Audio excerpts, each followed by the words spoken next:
Gotta be quicker than that. Gotta be quicker. Gotta be. It's 2023. Gotta be quicker than that. I caught you $1. Is it on? Yep. Are we doing it?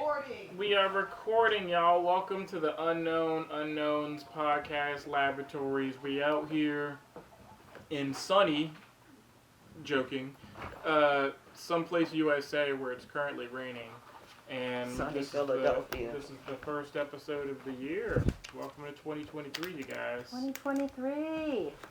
I took a shot last episode. I'm not doing it this time. Jumping straight in, we got a guest with us today. We got the Realist Cho out here. Say hi. What's up? We got the Realist Cho. We got Shady Cartier. You already know what's popping. Doing it a little different. We're back in VR time. And there's a whale behind me apparently. So what you got, sis? What's going on? It's going down. Man, you see how Mobius tried to take over the show? I'm feeling some type of way. Cause you already know. It's the Shady Cartier, it's the Mobius, the Realist Cho, and we got Little Angel. I don't even know what her podcast name is. But you might hear babies in the background. You already know what it is. Smiley baby. Mom time, big game. Yeah, we back on VR time like Mobius said, man. Listen, shout out to our sponsors always. Asynchronous Reality Telecom. Man, thanks for the love. Everybody got new headsets on this season of the show. You know what I'm saying? But, yeah, we switching it up. I think we're going to make it a little different every episode. You know what I'm saying? Like, we might do a little VR time. You might catch us with the Red Dead Redemption. But you don't have it. Nope. So I'm on the horse. We're going to have to find something. Another game. Because I feel like GTA played out. Unless you're going to buy a new mansion for us to go live. I could. Dot. Like, hold on. You don't even be grinding on GTA no more, do you? No, but I still have enough to buy a new location. Shout out to anybody that's still playing GTA 5. We just really want y'all to release another video game. Like, that's all we want you to do, Rockstar. That'd be nice. That would be nice. So go ahead, Mobius. You want to start with the gaming news. Then we're going to get into current events. And then you know what's next. That rabbit hole. Yeah, boy. Alright, so we starting off the year with War Thunder, that Lancian era game that everybody likes, and more technical data leaks from enlisted servicemen who were very angry about the specs in their vehicles and stuff. That sounds like mumbo, but what that translates to is people have been leaking classified tech data for vehicles and systems and stuff that are in the game. Oh. So like the Abrams and the tanks, they're modeled after real life vehicles and stuff. And so people who have worked on these vehicles are going, hey, they're talking to the developers like, hey, that's not right. You should actually make it like this. And they're like, no, that's classified. And they're like, okay, well, we'll put it online. And then they're throwing it online to prove that this can do that and that can do this. And so it happened to the Russians. It happened to us. They Reddit police. I mean, the devs are going on the forums and stuff and removing them because it's all classified. But it keeps happening. Like they just leaked F-16 Block 2 data, stuff like that. Like it's gotten to the point where Raytheon, the defense company, will ask you during job interviews or performance updates. They go, hey, did you know anybody who plays War Thunder? Like at this point, it's kind of a national security risk. What? Yeah. Listen, do you play this one game? Maybe. Have you leaked any technical data in the last year or two? No. That's how serious this has gotten. But, I can't. When video games interfere with real life. Oh, remember the episode we did? Somebody did a replica of the White House. You know the little 3D puzzles? Yeah, and they said when they raided one of the houses of the people that was doing all that wild stuff, running up in the White House January 6th, they had the White House replica. That's not good. Yeah, here's a comment from War Thunder. It's a tweet. This guy. Do not send us classified documents. We don't want it. Like, we don't want the problems that come with it. That's what they really saying. It's turbo illegal. Big beef, not little beef. It's dangerous out here. They making it hard out here, bro. Out here for these gaming dudes. Other secrets being leaked. This is not Wow. new, but And other leaking secrets. U.S. servicemen, Leak. U.S. service personnel have been leaking nuclear secrets. Usually, it's to pass their certification classes and stuff. You got to study real hard to pass this stuff. A lot of this stuff's online now, and that's not good. I remember reading about this a couple years ago. So now Vice just dropped a report on it a couple days ago, Wow. talking about. Hey, Shout out to Vice, because they always on their shit. I like Vice. They got their interesting moments, but I like them. And the journalists they hire are like ready to get out there, not just sit on computers. We and lost the realest show. It's okay. It's okay. She's hanging out with the baby. So we're gonna continue. Oh on. no, not that baby. Not that baby. Right, Yeah. not that baby. Not that So we got back to Ubisoft and all their shenanigans. What's going on, man? They've canceled 6 or 7 games in the last 6 months. What? Canceling one would be wow, that's pretty bad. Investors and stuff. They've canceled 7. So the investors are losing their minds and they're freaking out. And the head of the companies, the CEO, is like, yeah, it's the developer's fault. They're not putting their soul into it. He sent that out in a memo, and then everybody in the company was like, yeah, no, you need to backpedal on that statement because What, all the games that they canceling? Yeah, well, no, so the CEO's blaming the developers of all the games. Oh, and they're saying don't put that shit on us? Yeah. In a big memo, if you want to make these games yourself, we'll just walk out, basically. So. Did you know Ubisoft had a lawsuit against Rainbow Six? No. For That what? was in 2021. But, wow. Them bants. The what? Them bants. They Bants? paid out them bants. I don't even know how much money this is. What was it for? I don't even know. Listen. I'm over here trying to figure out how much money Ubisoft had to pay out in all their lawsuits. But it wasn't Ubisoft last year. Who was doing the sexual harassment? That was them. And Well, I wonder how much money they had to pay out. Anyway, how many L's did Ubisoft take? And it sounds like if they canceling games, that's more L's. Activision Blizzard, they had the World of Warcraft. They had their issues and stuff, and that's Activision, and they have their issues too. It's Coco. Hi, doggy. No. They No. fired a lead developer who refused to fire developers under him for performance issues. Oh, he refused. Yeah. Yeah, It's because because listen. it'd be different if he was like, no, they do good work. They got some issues, but they do good work. We're going to hang on to them. And then he was fired because of it. He's saying that they're all doing excellent work and they're meeting the criteria that they need to be in order to not be threatened with termination. So they trying to slim down. Yeah, and he That's said no. We already had enough slimming down during COVID. How much slimmer can you get, bro? So many people lost their jobs and lost their opportunities. I assume all work from home opportunities ramped up during COVID. Yep. But still, a lot of people just walked away from the workforce, period, on top of all the people that died. Come on. And so then you got a team members. You got a team of good, hardworking people, developers that's doing their jobs, and then what happened? You gonna fire them too? Foul. Yeah. I'm not with it. Next. People gonna eat Trash. them up. The Castillo Protocol was a game that had a budget of about 160 million and flopped spectacularly. Castillo. Shout out to Castillo. my Migos. I don't know much about the game, but I mean that's an enormous budget for a game, and it's a AAA game, but it's a new IP. There's no sequel series to it. There's no books or anything related to it. There's a lot of It's just all new Yeah. content, information, characters, everything. yeah, a lot Listen, of I feel like that's hard out here because everybody trying to rip off some old stuff. Child, please. I mean, they had the budget behind it, but it just was a bland game overall. That's what people were saying. Okay. Yeah. I guess. So I don't know about the game. Is it a first-person shooter? No, it's like a survival horror.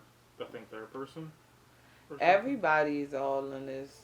I feel like that's what's popping right now. Third person. So I'm surprised. No, just the horror games. Years ago it was all the zombie games, and that was just flipping Yeah. over. Open Everybody. everybody coming out with their own like just intense game, like sci-fi, horror, jump scares, like all of that good stuff.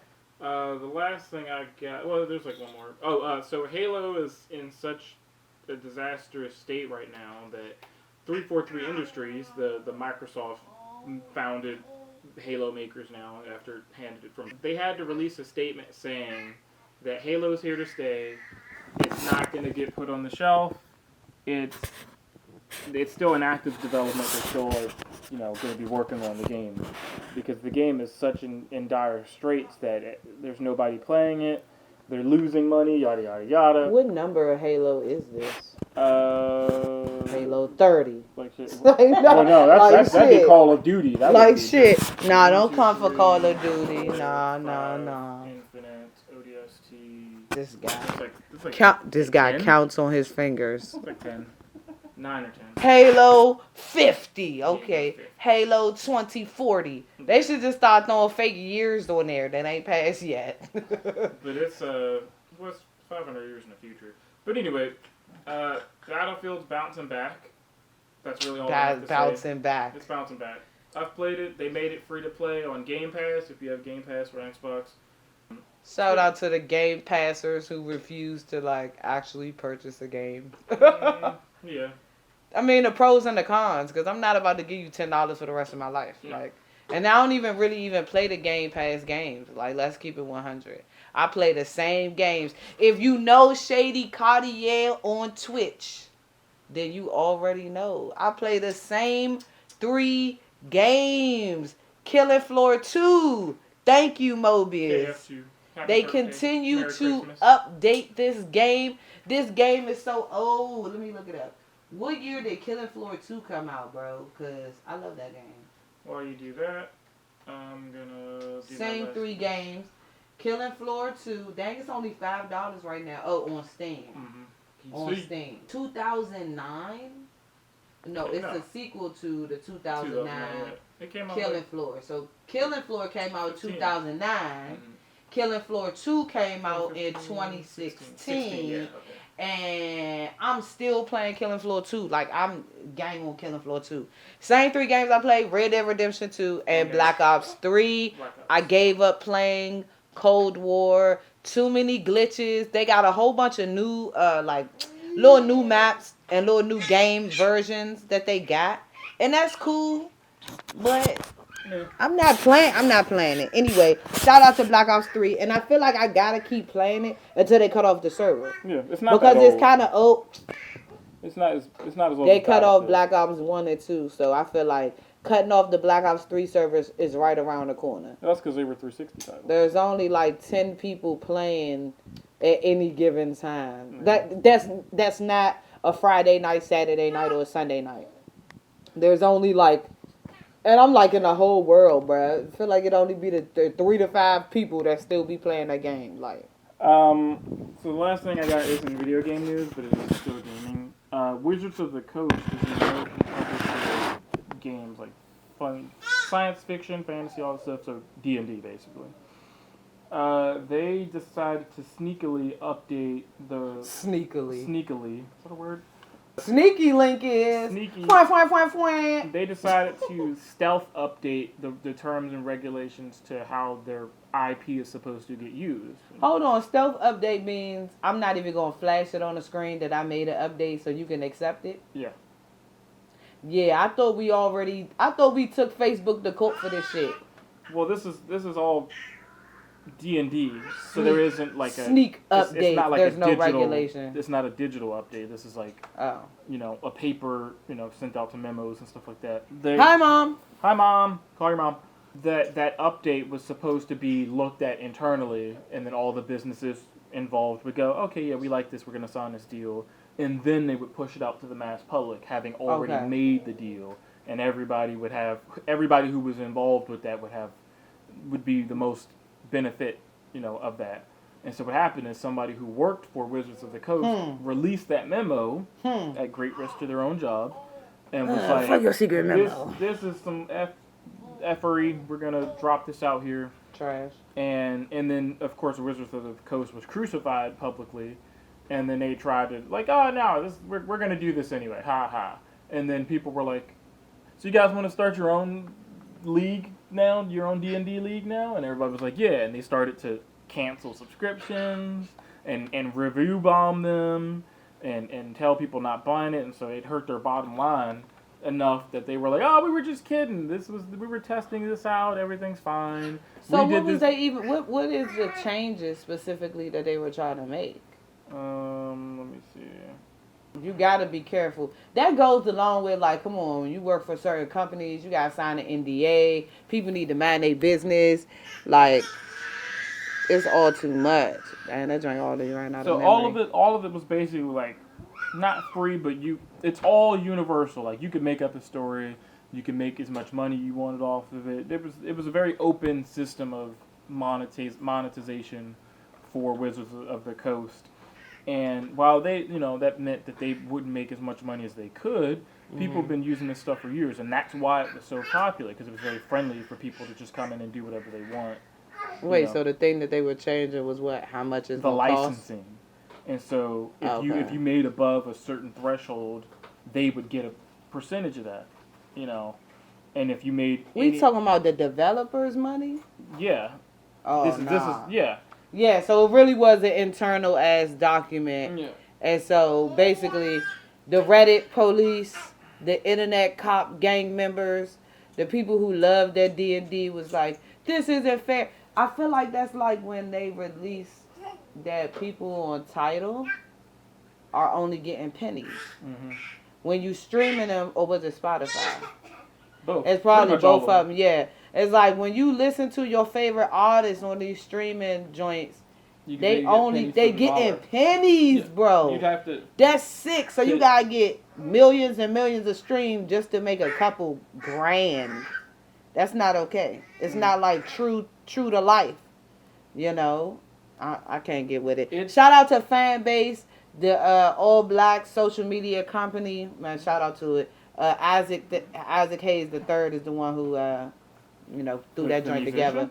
Fanbase, no. Right. Isaac Hayes. That was his father. He the third. So yeah. But yeah, it's a pretty not technical, but it's just a lot of words that I don't play D&D.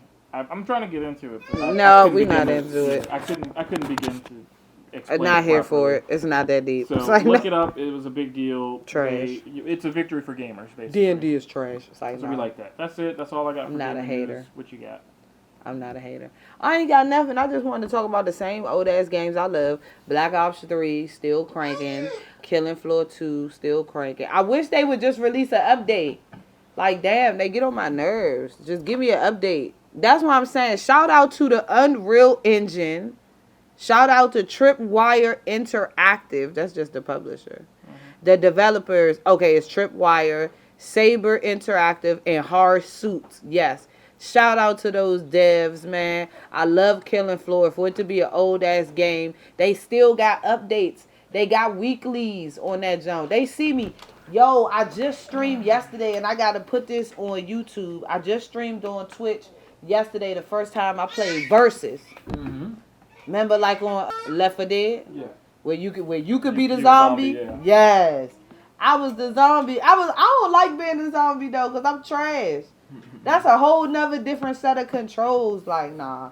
But anyway, they call them Zeds. So anyway, I played that for the first time. I don't know how long that Versus option has been up there, but this is the first time that I played it, and it was absolutely lit. That's about it. I'm talking about the same shit. Oh, and when is Red Dead Redemption 3 come out? And all I got on Google was a bunch of speculation that Rockstar be taking forever cat naps in between creating the game. This Red Dead Redemption 2 came out in 2018. Okay, so dang, what is going to be? Either this year, 2023, or 2024, before we get a Red Dead Redemption 3. Listen, no. They keep updating the online, so they could really push it to 25 or 26. Which is more because based on the stuff they've been doing with GTA. Like, it's Red Dead 2 ain't that old, and so they might actively 2018. That's not that old. In the world of gaming, that's not that old at all. I guess. No. So I mean, but the online is still alive and kicking. Because, it's of course, I always beat the campaign first. Then you go online. The biggest thing I hate is that I can't take my money from the campaign to online. That shit whack. I gotta have a whole new player, whatever. But people still playing it. People still doing posses and crews and gang stuff. I still ain't unlocked my ability to do moonshining. They just made that shit too hard. Like, it's definitely a 2026 situation. Because you got to get to level 53 before you can buy all the guns on the game. You got to be playing this shit. Who's playing this shit every day? I ain't even got no job. But listen, I got shit to do. I got a baby. I can't make it to level 50. Like, this is ridiculous. And what I'm not going to do is be a payola. pay to unlock everything. Yeah, man. I'm not about to pay you to unlock. And I don't even know if that's really an option. Or if they they block the paywall on that job. Like, you can only pay for certain stuff, but not, like, you literally can't start moonshining until you reach this level. That's, it's sick. It's whatever. It's the same in GTA. They running up a check and they get to that money and they be stressing me out. They be getting to the money, they stressing me out. You stressing me out, don't you know no good. Man, shout out to the indie games. I already shouted out this dude before. Don't get me twisted. I'm not a dick writer, okay, Corey Kenshin. But I do recognize what he doing, bro, on YouTube. That shit lit. Watching your boy. I never thought I would enjoy watching people play games because I am a gamer. Mm-hmm. Watching him play these crazy ass indie games, it'd be fun. Mm-hmm. It'd be fun. It's low key exciting, and that's cool. That's cool. Are there any favorite games that the realest Cho want to throw out there? No, I'm not a gamer. Oh, we kicking off the show. Sorry, I'm nah. not a gamer. That's okay. That's okay. I'm an observer. I watch my nephew play games on his PS4, but no, I never got into gaming because my parents never bought me any gaming systems. Womp womp. Her parents don't love her. We got a Game Boy. That's it. Hey. Shout out. She just said her age. Game Boy. Even you know, or you really, really don't know. Shout out to Handheld Systems. Okay, so while we got a Switch, ain't never played it. We done had a Switch for probably a year now. That's a Wii U. It's just sitting there. No, the Switch is in the case. Yeah, that's a Switch. As Mobius opens the case, like, y'all really got a Switch over here? Oh, word. Ain't that a Switch? Exactly. Never played it. and we got the little joystick joint with all the old ass arcade games, Pac-Man, Galaga. Man, listen. Man, you already know what it's about, Unknown Unknowns. We got that Nintendo 64. We got that Sega. We got a GameCube. We never even plugged up to see if it worked. Whole time, all I want to do is get my desktop that got Windows 7. Yeah. That's how old that joint is. All I want is my 2012 desktop to work so I can play Sims 3. I might have to real live buy a desktop so I can play Sims 3. Because for whatever reason, I can't get that joint working on my laptop. So whatever. It's going to burn up your laptop anyway. Yeah. Shout out to Sims. I'm not switching over to Sims 4. Screw those guys. Yeah. Shout out to the intern. Shout out to our boy Ant-Man. Shout out to, what did he say? Tony. Shout out to Tony. Man, we definitely gonna have him on one of these episodes. We definitely gonna have our intern on one of these episodes. We already making plans. Shout out to Seven Drum City. Man, shout out to every bar, restaurant, whatever. All these places that support like local musicians is what I'm trying to say. Yeah. What's that place? Shout out to Hideaway. Oh, the Runaway? The Runaway. Hey, somebody told me Hideaway is like the opposite of what the Runaway is. It's all thought activities. Like, so not that place, but the other place. That's where Cuz would be at. Go-go bands. Oh, man, no. It's worse than that. It's worse than that. No. Yeah, shout out, man. Shout out to, what's the name of their band? Entourage. Shout out to Entourage Band. Entourage. Yeah, man. We support. But yeah, man, let's get into the rabbit hole. So, like we said on the New Year's Eve episode, we just want to get into it, man, and just represent. Put a poll up on the IG, whether y'all want to hear about or our opinions, our very unpopular opinions about Kanye for Sheezy and all the wild stuff he be talking about, or the Uncle Murder rapper. And so you close your laptop, but I mean, you could have pulled up the wrap up, you know what I'm saying? But anyway, so let's get into it. And I got a couple like random things to say, like, random stuff I looked up and I was like, oh yeah, that's how you feel, blase blah. They always talking about Kanye West. Dinner, dinner, dinner. Like, it's real news. Like, get your life together, bro. Like, this shit should not be on Good Morning America.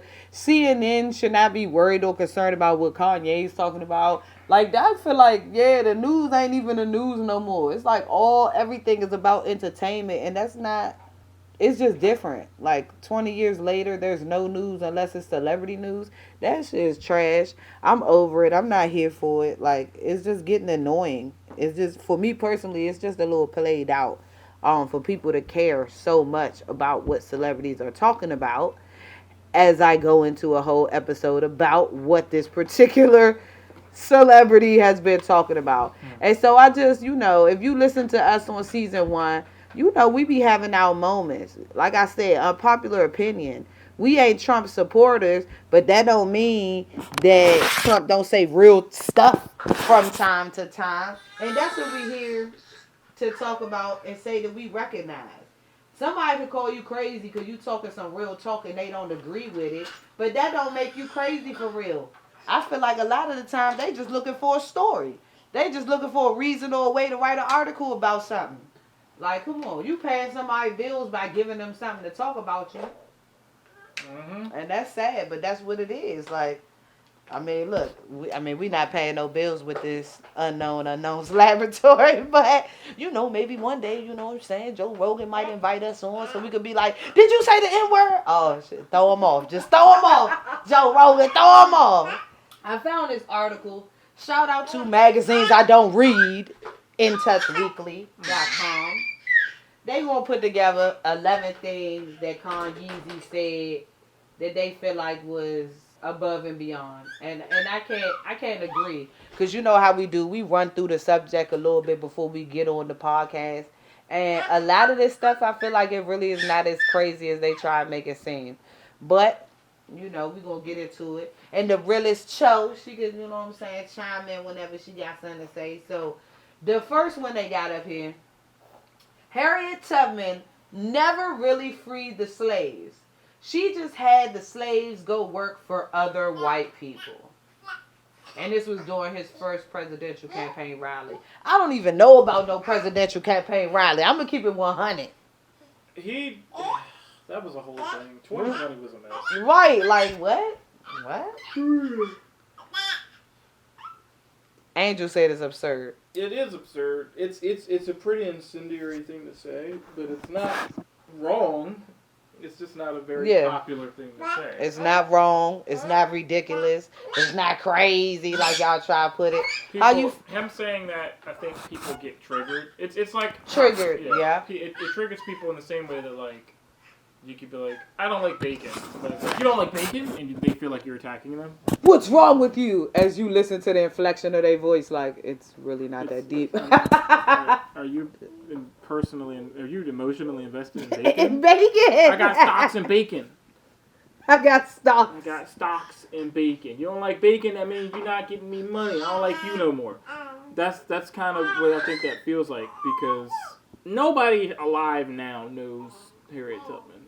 Like, these youngins have no respect for history. Right. I feel like that's what you're trying to say. Like, nobody's recognizing, like, what she did. We already know they talk about Black History Month all throughout the year, blah, blah, blah. When these schools is really just, like, here's your 1 month, and we're going to cram in all of these things. And then we're going to move on with our life like we didn't just invent stuff all over the world from the beginning of time.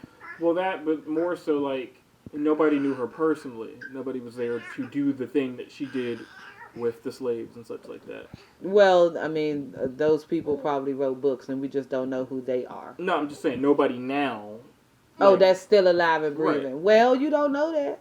The Tulsa episode, it was people that was 99 years old, 105. Like I said, it's unpopular opinion. Yeah. So even though they was there and they saw it happen and they like, I never sat in the what was the back of the bus? Right. I never sat in the back of the bus. My grandmother was fighting with the bus driver. It's like, but they don't tell us that it was several black people who were fighting against the bull stuff. They just gonna put it all on this was the one that got one arrested for it. lady, and she come on. That don't mean she was the only person to get arrested. She's the only notable character that they making money off of. Right. Because at the end of the day, I'm sure there were several situations where people got locked up because they was like, I'm just not gonna take this shit no more. Like, it's not fair. It's the one that MLK heard about and it got to popularity. Oh, I was trying to give you a chance to talk. Okay.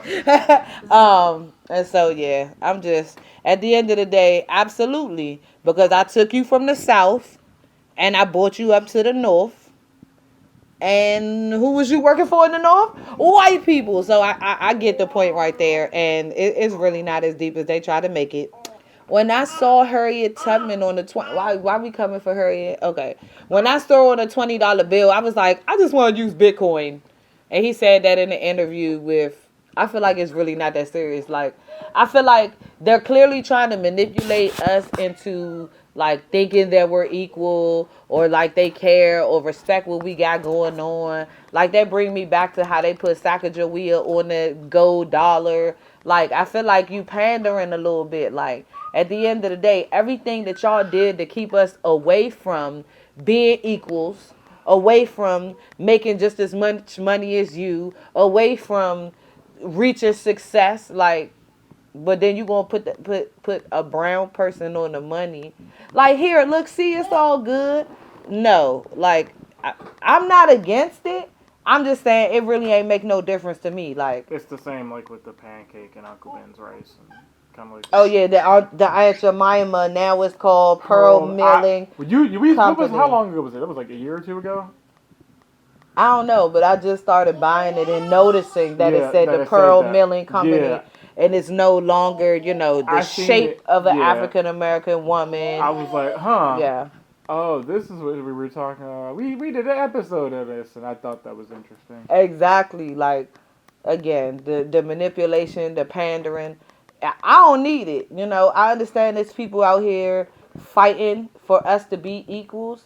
But us being equal is something I feel like that really got to happen inside your head and your life and the way you raise your kids, and not to be rubbed off with products and pictures on dollar bills. Like, that's not going to do it for me. Dollar bill, y'all. Yeah, shout out to the woo. Shout out to the woo.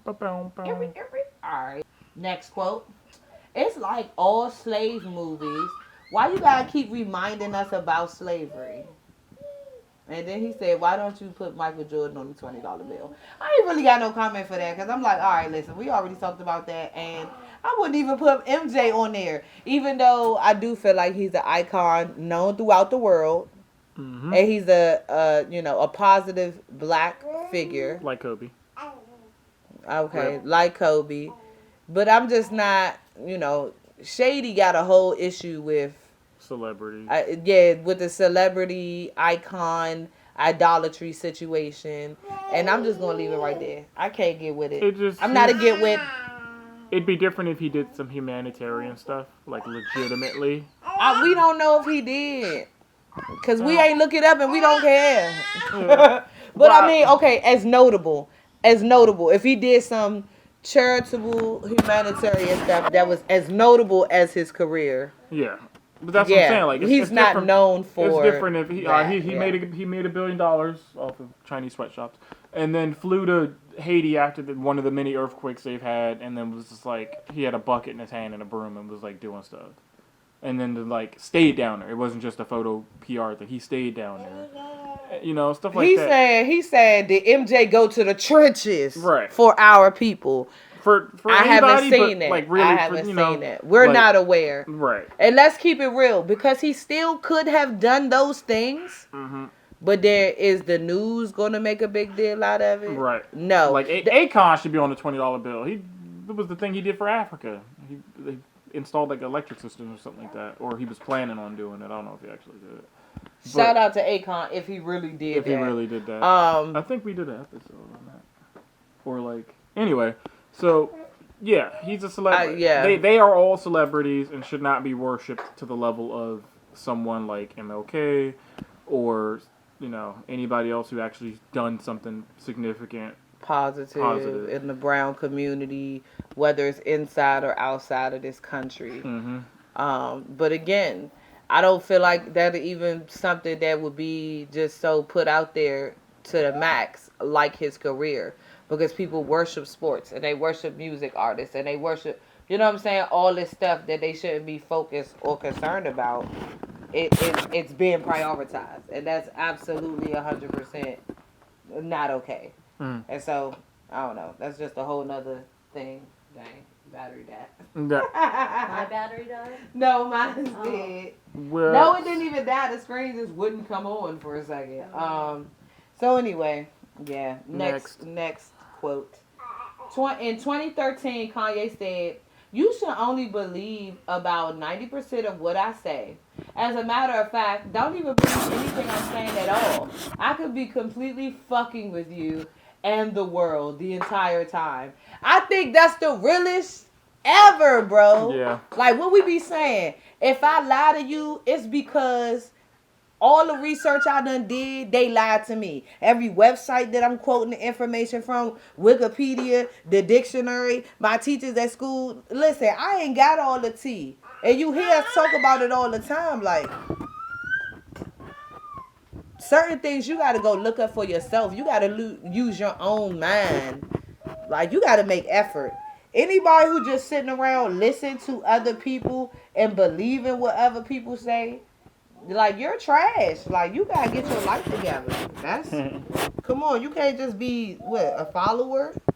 Don't be a sheeple. Everything ain't gonna be what somebody said it is, and you gotta know when to hold them and when to fold them. I had to throw some randomness in there. All right, what you got to say about that? No, he's right.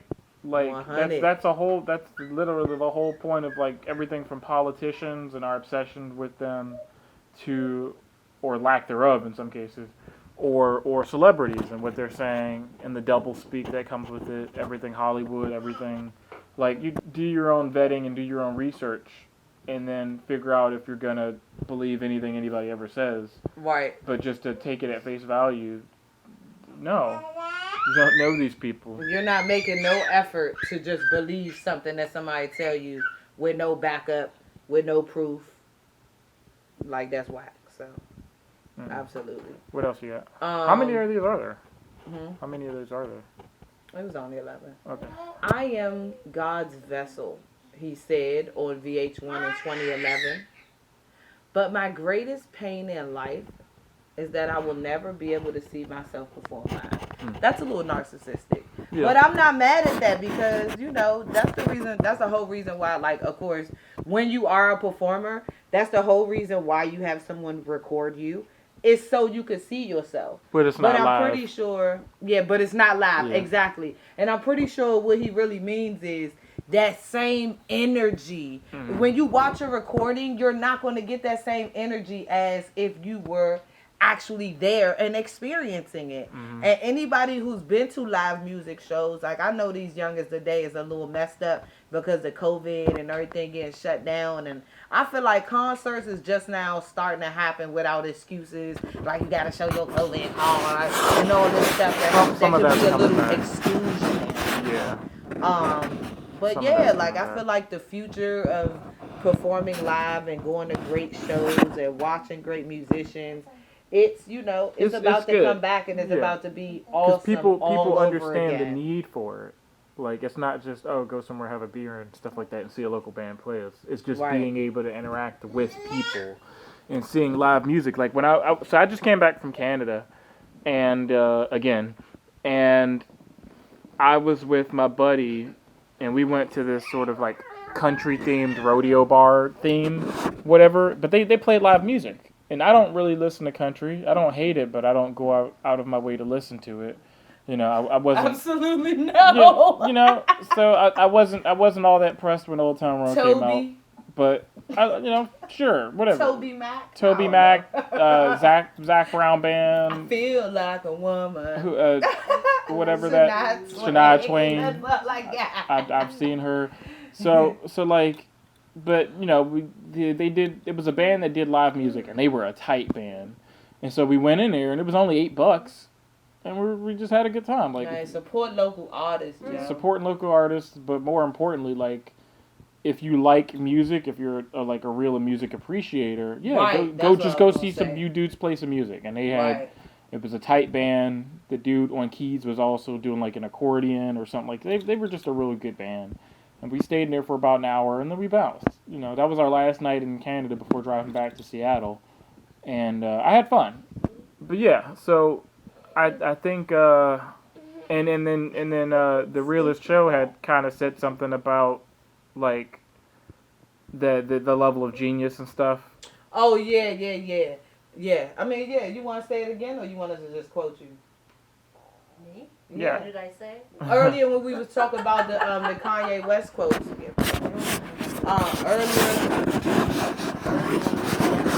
Kanye West quotes. We was running through it a little bit, and we was talking about how people be like, "You crazy, you crazy, you crazy." Oh yeah, because as an artist, the way you think, the way you act is different, which makes you an artist, right? So your brain's different, the way you view the world, the reason people are attracted to you. Right. So artists in and of themselves are kind of crazy, right? So I think you said there's like a fine line between genius and crazy, and like, what's that line? So that's the line that he's always towing. And so we're always kind of watching him to see what he's saying. But then we're like, yeah, we're obsessed with him. And enjoy the show. Yeah. Definitely. We don't have to be the crazy one. We can just enjoy the crazy. Exactly. And don't catch the crazy. No. Right. No. That's the hard part. No, don't catch it. That's the hard part. And I feel like the people who be stalking celebrities every move, that's them. That's why it's so crazy about how, like, it's not even that he could say something crazy, but it's how people react to it. Now you got like they're all personally involved. Right, you got 500,000 people now all talking about this one subject that's really not this deep. Like, who really cares in the reality of the world? Like, random people want to join in. Oh, I almost said, yeah, just to see a random person join in. Like, we're not talking to him. He going to be real mad when he realizes we're absolutely not talking to him. Welcome to the Unknown Unknowns Laboratory, JT.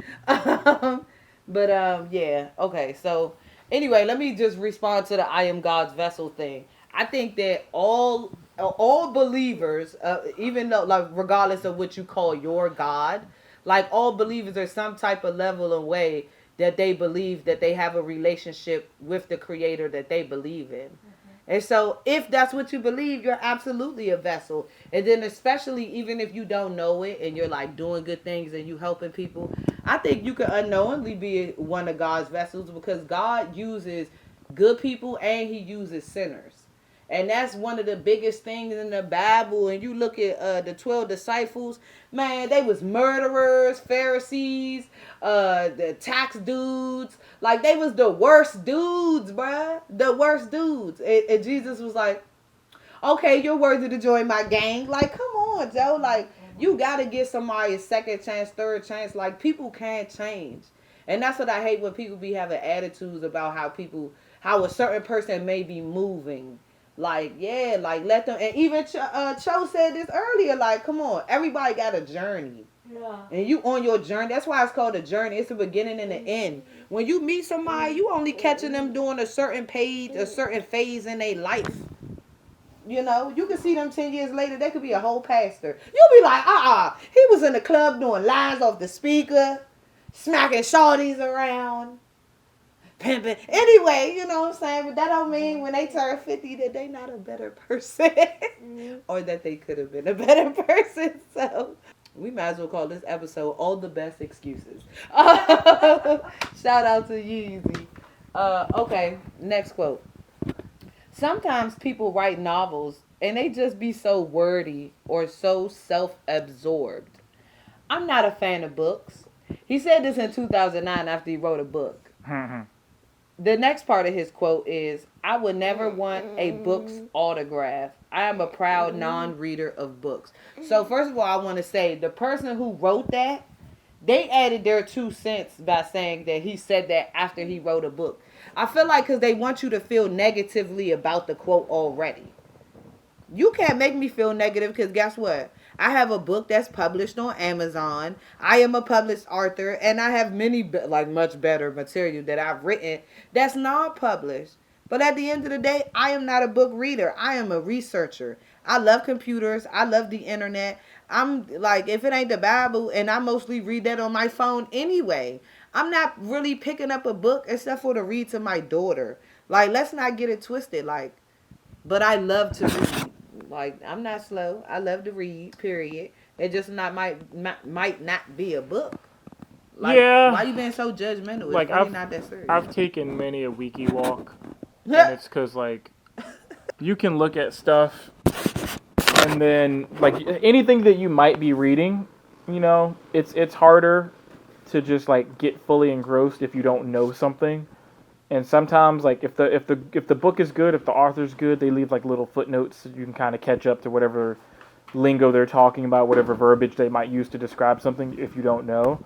But if they're just like, hey, you should probably know this, or they're just kind of throwing you in the deep end, you don't know what you're talking about. So you got to stop, put the book down, look it up, and then go, oh, and then pick it back up. So reading online for me has always been better because I can I can click it or open up. Get deep with it. Yep. Yeah.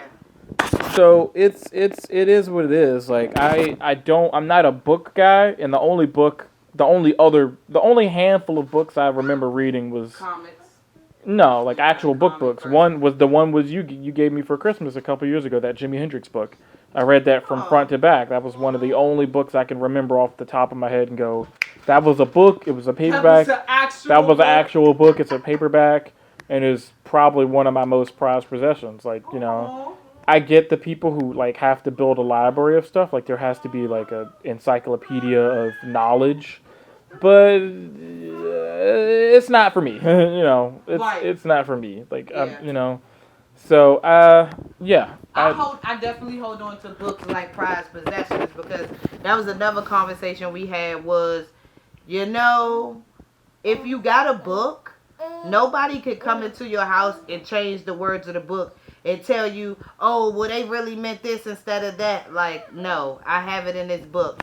But one thing about the internet, one day, 1984, one day, some wild ass shit gonna happen, I feel like, and somebody's definitely gonna abuse the ability to read this information off the internet. They're gonna switch up the whole story about something that could be, that could really affect the future.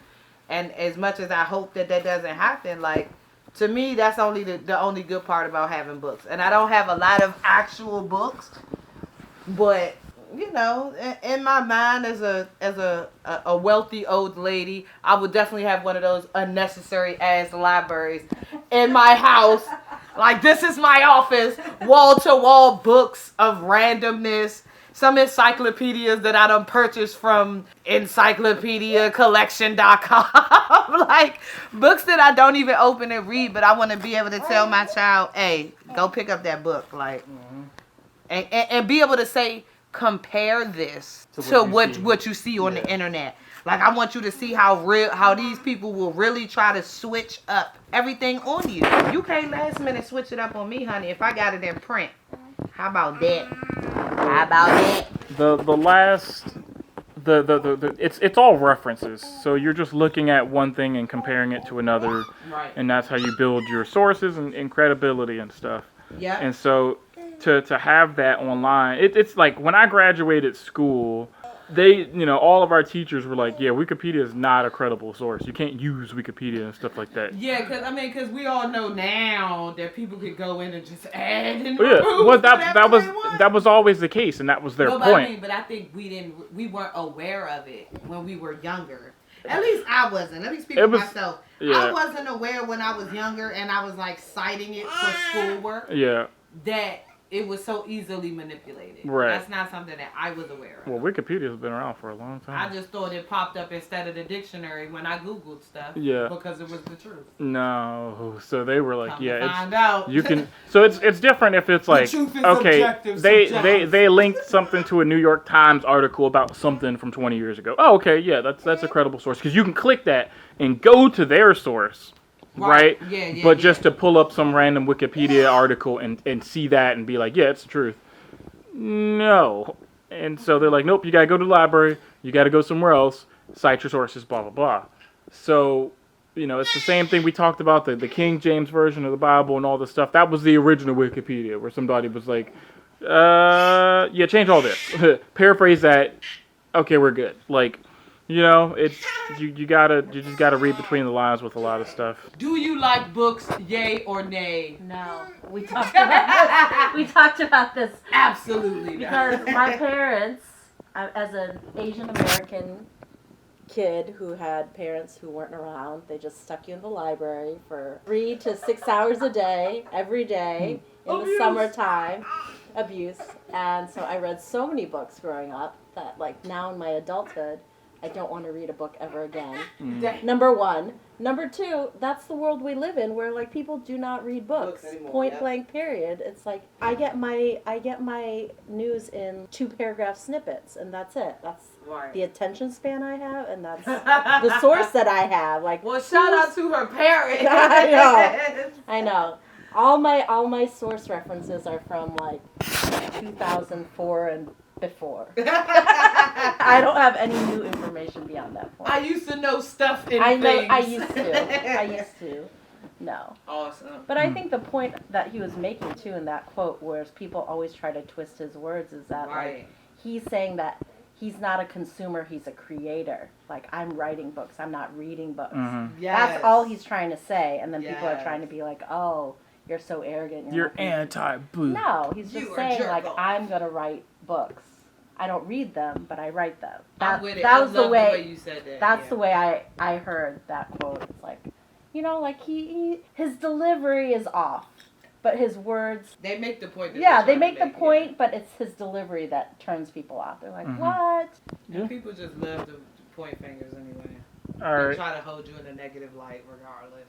So his next quote is, I am so credible and so influential and so relevant that I will change things. And he was talking to New York Times in 2013 when he was talking about his Jesus album. Yeah, I mean, I think that kind of touched on what we was just saying. Like, he's a creator. Like, I feel like even the local band that don't get famous, that don't get deals, whoever you perform for, whether, like, in your entire lifespan of your band or whatever, whether you perform for 15 people or 500 or 15,000, there's going to be someone who's going to hear it and it's going to mean something. Like, they're going to walk away. Like that show, that band that came on before y'all. Mm-hmm. The one that took up all the time.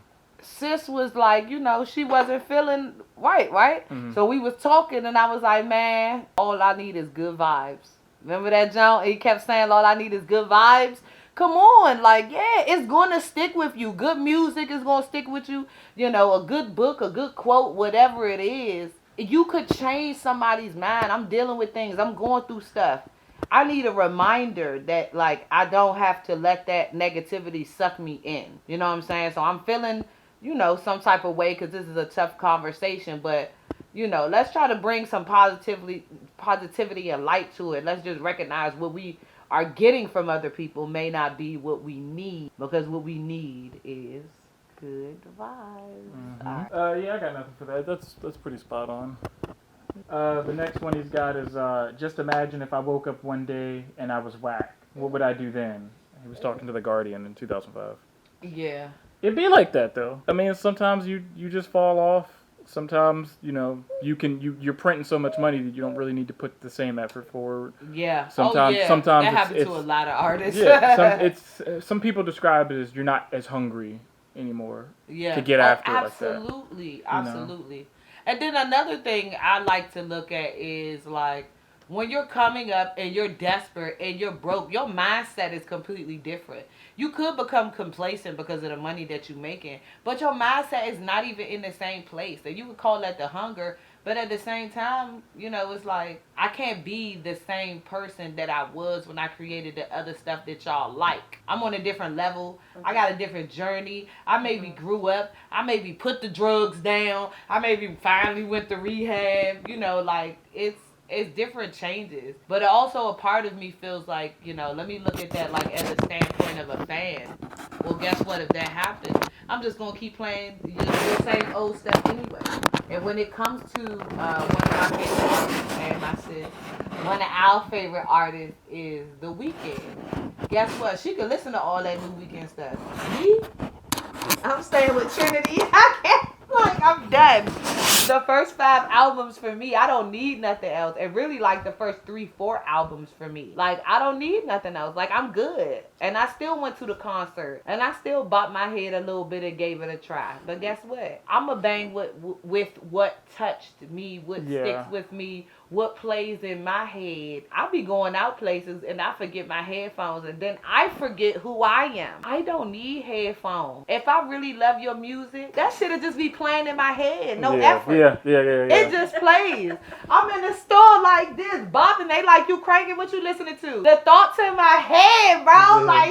I'm listening to an album from 10 years ago because I'm feeling it in the moment. You'll never be able to take that from me. I don't need to listen to it all the time. It's like you left that footprint in my heart, and that's all that matters. I had a conversation with Crystal about stuff like that. Like people, the fans, feel like they're entitled. You owe me. Where's your next album? And so something. What's his name? It's hard. Kendrick said something about that in one of his songs where he was just like, something similar to what Kanye was saying, like, if I fell off or if this album wasn't as good, if I'm not constantly wanting myself, dropping these bomb albums, like, what's going to happen? And so I can get that as a musician, as you being an artist, you write books and stuff and do music on the side too. Like it's all connected. Like you have to, that pressure to be on top of your game and stuff like that. And sometimes it's like you just want to have fun. Right. And so you might release fun projects, which the target isn't to release money, but people feel so entitled about,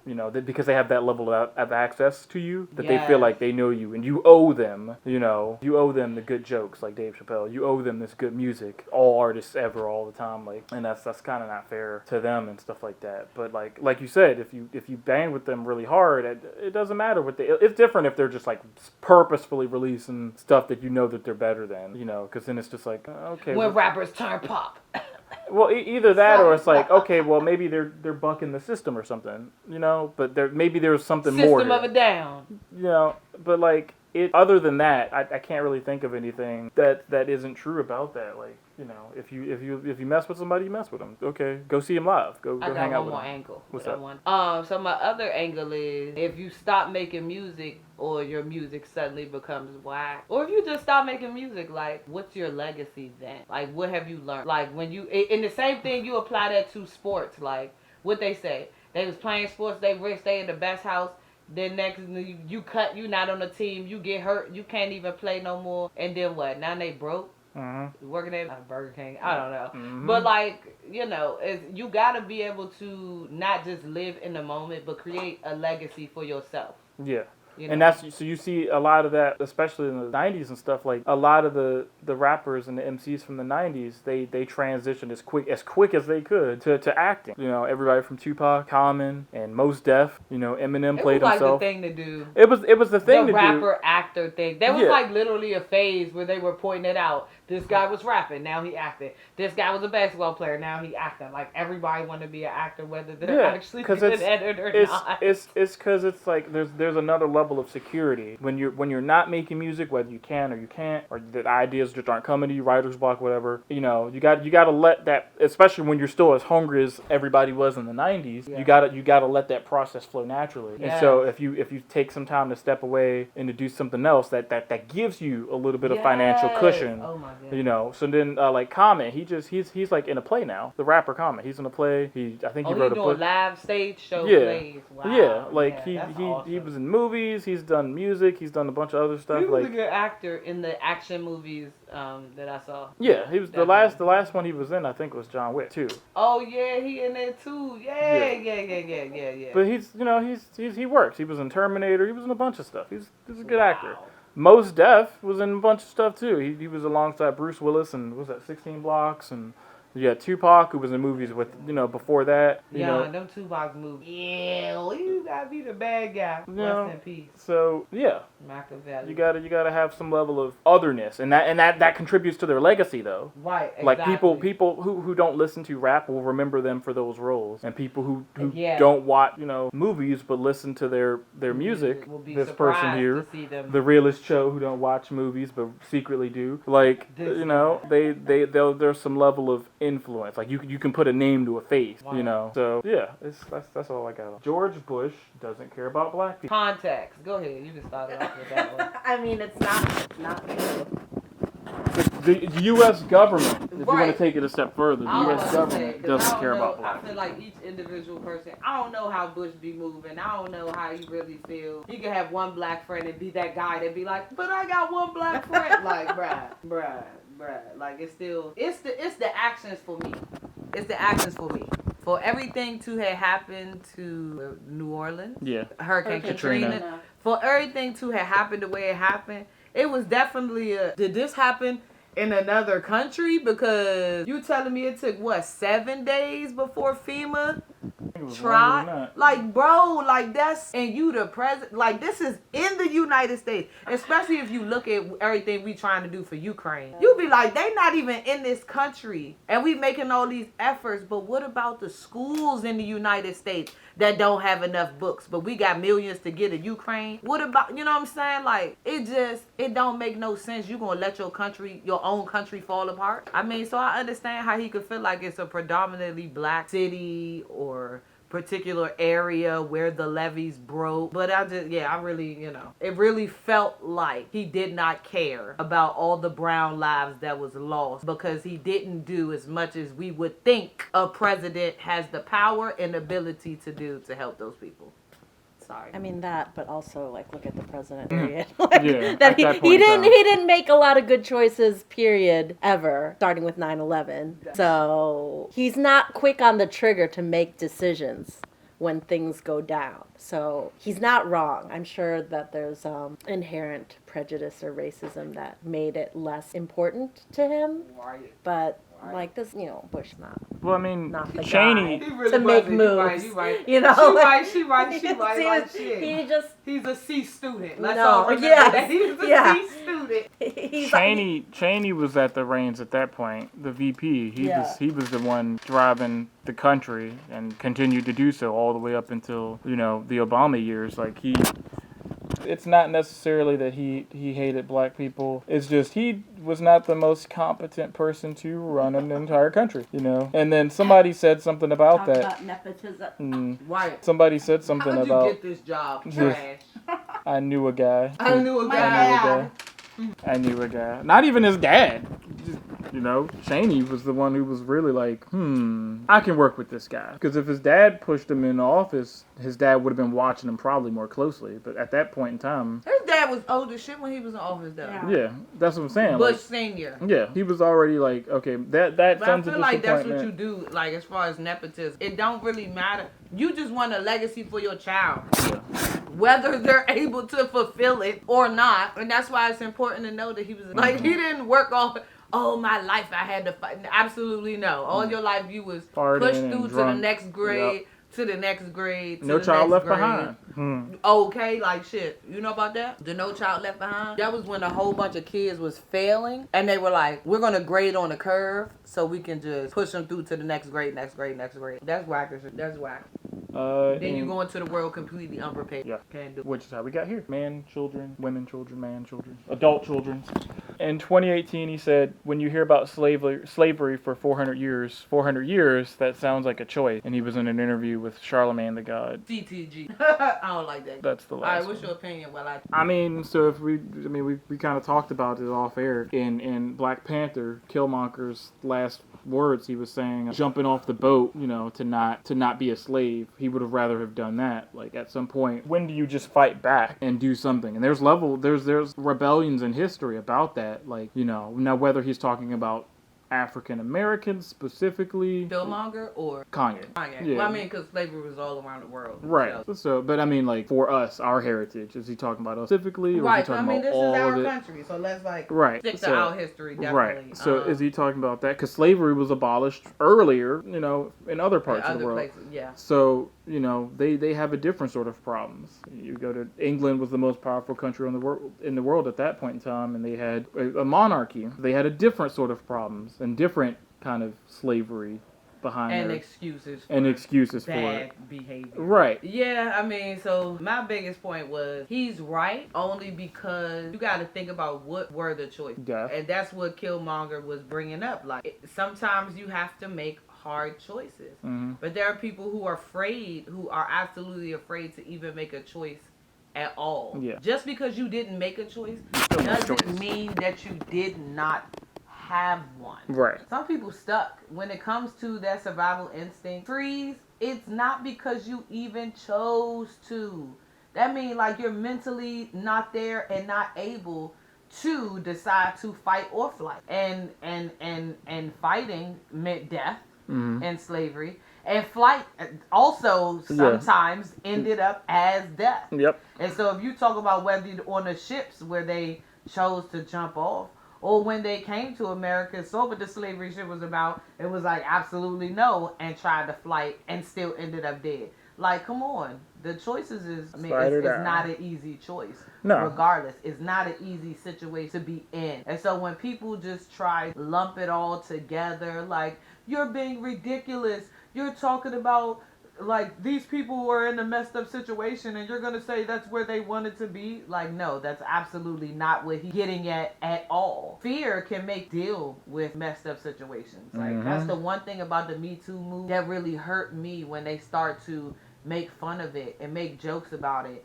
and then discount the women. Because I feel like when you say Me Too, that's what you're doing. It's, there are going to be some hungry actors all over the world, regardless of the situation, that's going to be like, ooh, you did this.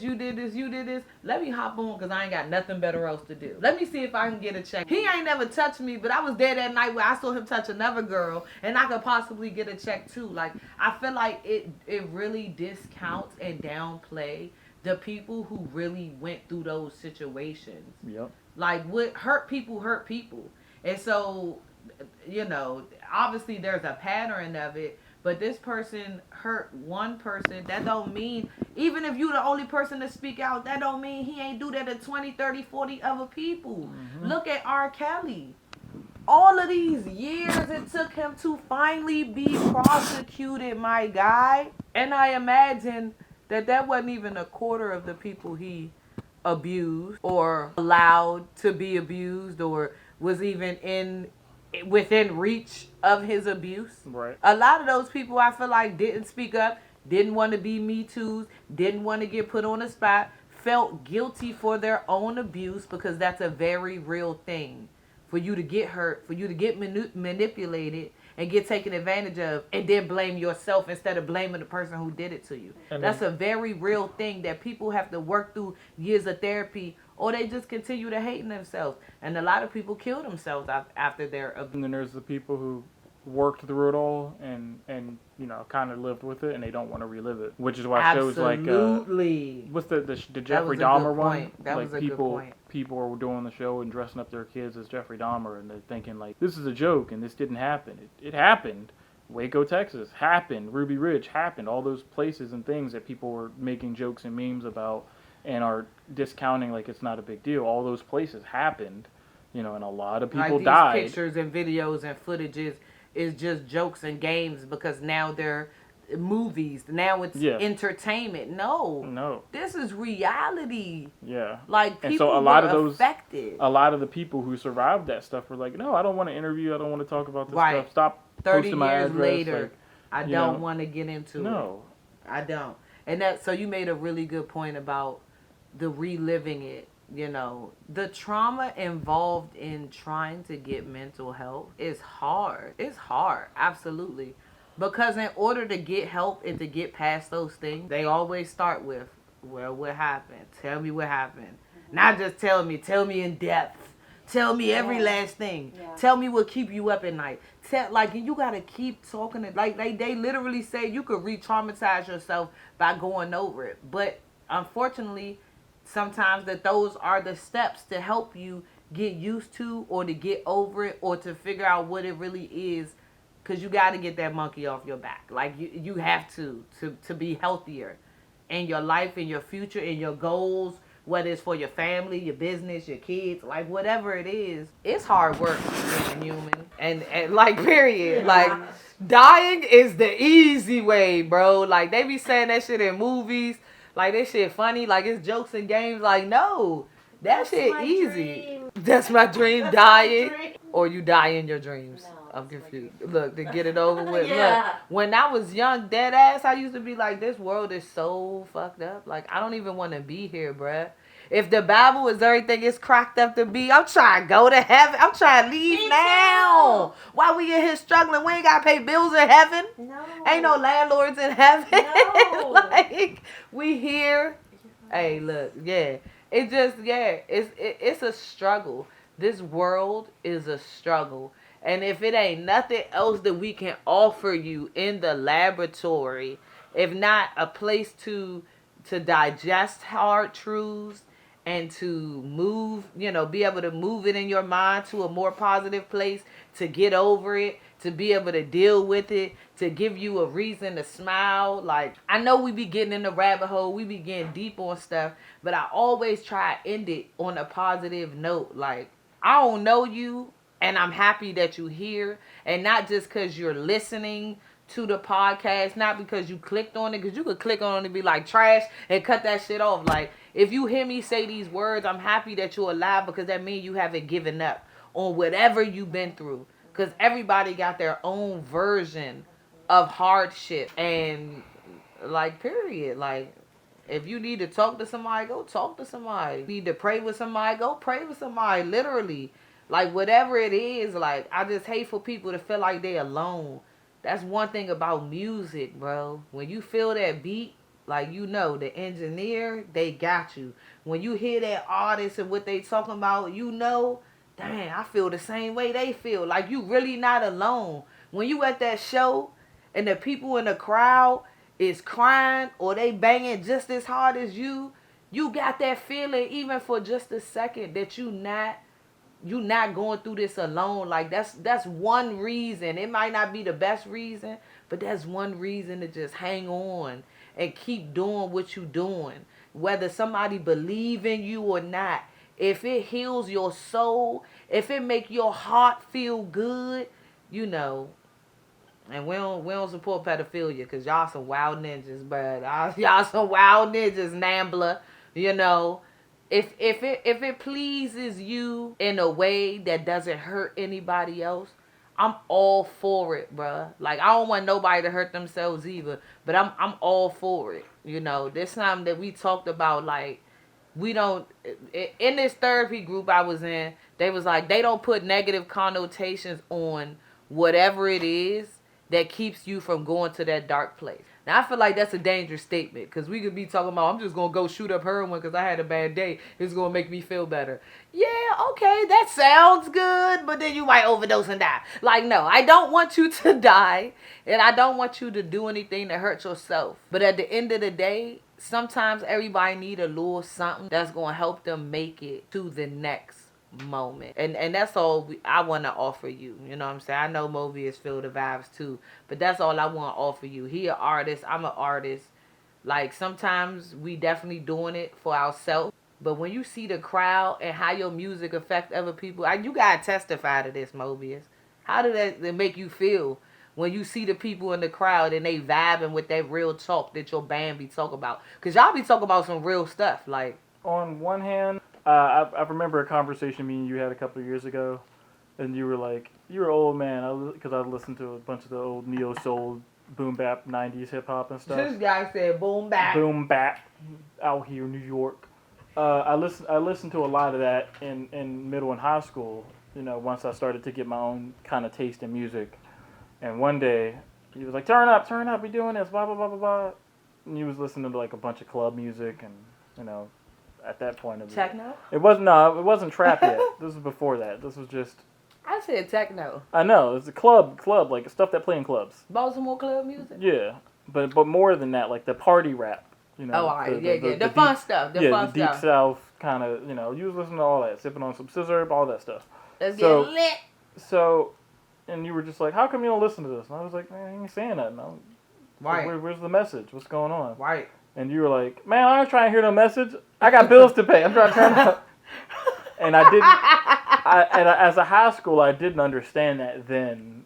But then, you know, I got a car, got, you know, Brody. Got all bills. this stuff, got bills, and then I understood it. Like, sometimes I'm not trying to hear that right now. I get it. Life Trying to hard. run away. I'm trying to let it out. You know? Release. Like, you just got to be able to turn it off sometimes. And Right. so, on one hand, like, a lot of the music that we do it's very real, and it puts people in a certain mood. You know, a lot of the old heads that come out and hear us, they like it. You know, because they've seen it and they've been there and they fought those battles and stuff, and are happy to see that there's another generation of people still talking about stuff and fighting those battles and stuff. And then the younger cats will come out and hear it too, and they like the energy because we're very energetic and stuff on stage. But then there's like the kind of niche audience where like the kind of pop crowd where if it's not on the radio right now, if it doesn't sound like what's on the radio, They can't even try to. they get can't with even it. try to hear it. Annoyed. Oh, I like those guitars, and that's really as far as it goes. if they even stop and listen to us, yeah, we're Right. a rock band, but you know, listen to how many artists are on the radio right now, and they don't have any actual instruments like Right. what's that guitar player's All name? electronic stuff. Which one? He like plays at, like, not Ed Sheeran, but somebody kind of in that era. Basically, like, there's only a handful of people who can play guitar and go to any room or still sell out like concert hall type venue, and not just 10,000 seat. And so I'm looking. I know all these guitar players and stuff, like, not personally, but I know of them. And they're amazing, but they're not going to be the ones selling out huge amphitheaters, Right. like Lincoln Financial Field in Pennsylvania, with 20, 40, $50,000, 50 seats. Like, they're not selling those out. But Zach Brown will, the country singer Zach Brown and his band will. Shout out to local bands. Shout out to local bands. The point I'm trying to make is like it's all related because it has to have some level of impact. And so Zach Right. Brown has a bunch of music, and some of it's some real shit. And some of it's just like, we turn it up. Grab your red Solo cup. Yeah. You gotta have You a know little balance. And I didn't understand that then, but I do now. Like, Right. you don't always have to be serious. yeah, And you can't be serious all the time, because serious is, to me, equals real life. yeah. You're gonna get old real And quick. yeah, exactly. Like, sometimes you get tired.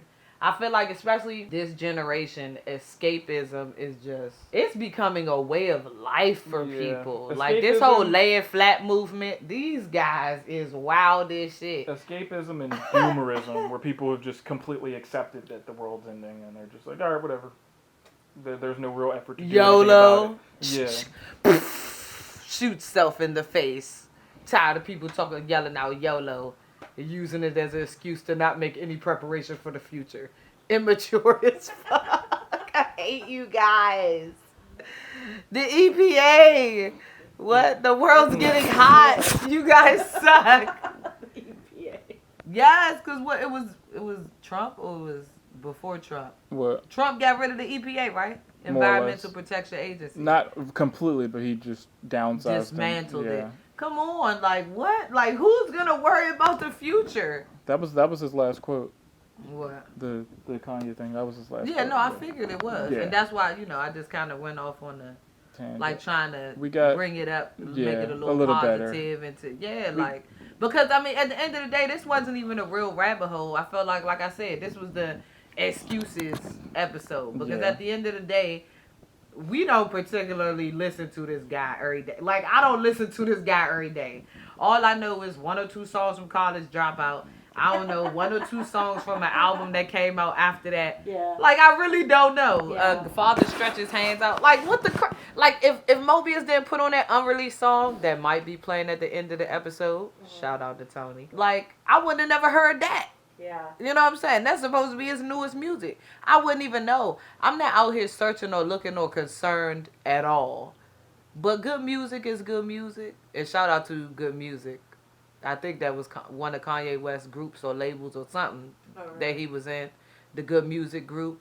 It was like a bunch of rappers. Actually, good music. But anyway, at the end of the day, like, you got to find something that makes you feel good. And I feel like music is a very safe place, especially to meet like-minded individuals. Like I've met some of the coolest people ever at clubs or at shows, and that's just something I grew up with. When you grow up with hardships, that's my preferred escapism. Music and video games. I feel like as long as you're not hurting nobody, like that's what it's about. So you already know what we here for, man.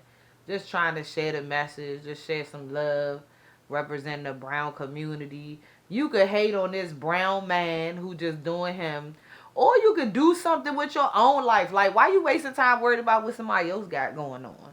And I feel like one of the good reasons why we pointed this out, because I'm just so sick and tired of people in my daily life saying, well, did you hear this? That's why I felt like I wanted to run through this. And oh, by the way, he's not in love with Nazis. But I really feel like you got to read Hitler's book to try to understand the mindset of where he came from. Because at the end of the day, he did say in Flashing Lights, the paparazzi, I hate them more than I hate the Nazis. I was growing up and I felt like, oh my goodness, what the Nazis did was absolutely disgusting. And, the Jews really had it bad. Like, hold on. But I don't feel like we're getting that same attention in regards to slavery. I don't feel like it's that same energy of, hey, like, yeah, we was tortured and murdered too. Like, they tortured pregnant women. Like, come on. Like, it's just, everybody got their own messed up journey. And if all we know about the Nazis is what they did to the Jews. The preface, that like kind of gets you in the mindset of the author that made them create the book in the first place. Yeah. Like I feel like it's not enough preface. Like who's reading that? Who's watching that? Who's looking it up? Who's checking into that information? And even though I haven't read it, I've read like snippets, trying to look up like what you call it, cliff notes. We'll be on the back of the book right quick. That's gonna tell you what the book is about. Mm-hmm. Like I've read other people's digestion after they read that book, and it feel like if you feel like they ruined your whole entire life, well then I can't be mad at you for the level of hate that you have. But I feel like when you turn your hatred into action, that's where I can't get behind you. You can hate in your heart all you want, Dave Chappelle. Hate. But it's the way that you live your life, bro. Like, he called the cops on the Special Olympics kids. That wasn't right. This is a Dave Chappelle inside joke. It was a skit on the Playing Haters Ball. One of the things, they was like, who did the most hateful thing wins the Player Hater Ball. And one of the dude was like, he called the cops on the Special Olympics, man. Like, that's so that's so hateful. Those special needs kids didn't do nothing to you. Oh, nice. You know what I'm saying? Yeah. Like, and it was just like, just an example like that. It's just like, as long as you keep it in your heart and you mind your business with your hatred, like, I'm all for it. But it's when you put it into action and shit, and you blocking people and you ruining people's lives. Like that's what I can't get with for me. So welcome to January 2023. You know, shout out to everybody banging with us. I hope you enjoy hanging out with us in the VR land. And it's only gonna get better from here. We got a whole another 11 months to get into it. Yeah. So you know what it is. I want to say thank you to the realest Cho for just pulling up, just conversating with us a little bit, being a part of our unpopular opinions. Always, you know, shout out to the Mobius for taking time out of his life. This boy done been to New York, Canada, hanging out with trolls, flights to Seattle, endless flights to Mexico. I don't know. He must got that American Airlines credit card. Nope. Anyway, I fly Spirit and Frontier, and I'd be super uncomfortable. this guy And, trash. I've been told I shouldn't do that anymore. So You about to have back problems from catching Spirit. Yeah. I was on a joint called AirTran. I don't even know if they still up, but I got on that shit like once, and I was like, never again. I do want to say shout out to, I think it is American Airlines. I had a ticket that expired in December 31st, 2021, and I called them on the phone, and they was very nasty to me. Damn. And then they said go on the website, customer relations. I did go on the website, and I did complain customer relations, and they did issue me out that credit. And it was for a big $430. That's a lot of money to just throw away because you talking about it expired. Like, nah. So shout out to them for that. I'm not sure if they doing that to everybody, but listen, you already know Shady aka Cartier is here for you.